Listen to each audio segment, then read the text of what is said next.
How to fix Bereal app not opening.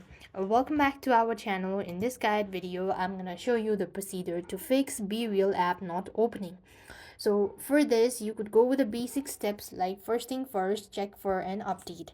Head over to your respective app store and type in Bereal, and here you just want to go ahead and make sure to update your Bereal app. After updating your app, if the issue still persists on, then you might want to go to settings and locate Bereal from the app list or from the app section. There you go, select Bereal and go to storage and cache. Here you could just go ahead and make sure to clear cache as well as storage. That might also be able to help. In some cases, it might also be a connection issue, so you might want to check your internet and network as well. So here you go, you could either go ahead and switch between mobile data or Wi-Fi. That might also be able to help you out. If nothing works out, then you want to completely close the Bereal app.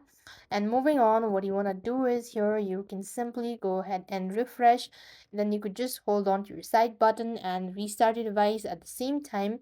Reinstall your Bereal app. That should definitely help you out. Fix your Bereal app not opening.